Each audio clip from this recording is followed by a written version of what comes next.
বাংলাদেশী মিয়া অসমীয়া চুলাইখুৰ মদখুৰ কি কবি ক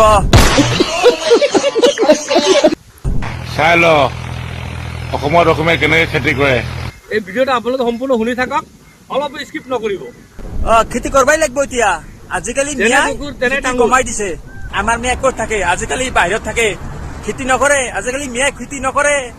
খেতি আপোনালোকে ভিডিঅ' সম্পূৰ্ণ চাই থাকক।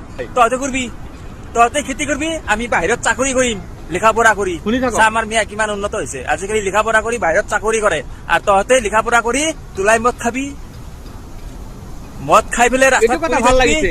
মিয়াৰ কিন্তু আজিকালি বিয়া কাম পাতি কৰিবৰ দিন নাই, ৰাস্তাত আগৰ দিন পৰি নাই। থাকবি, শুই মিয়া থাকবি, বৰ্তমান আৰু শিক্ষাৰ তহঁতৰ শিক্ষিত তিৰিগিলাৰ হৈছে। লগত মিয়াৰ সন্তানে বেলেগে চাকৰি কৰিব। তিৰিমে শুই থাকিব। মিয়াৰ সন্তানে কেলে চা, কাম আমাৰ কৰিব? মিয়া ক'ত ঠিকেই কৈছে থাকে। আপুনি কথাটো। মামাই যি কাম কৰিছে ভালেই। আমাই তহঁতক কি বনাই আছে? মই কিন্তু এনেকা কৰ্ম সামাজিক মাধ্যমত মই গ্ৰহণযোগ্য বুলি মই নাভাবো যে আপুনি মোক গালি পাৰিব, মই আপোনাক গালি পাৰিম। গালি পাৰি কোনো সমস্যা সমাধান নহয়। এইটো কথা ভাল লাগিছে। মিয়াৰ কিন্তু আজিকালি কাম কৰিব দিন নাই, আগৰ দিন নাই। মিয়া বৰ্তমান শিক্ষাৰে শিক্ষিত হৈ আছে। মিয়াৰ সন্তানে এতিয়া চাকৰি কৰিব।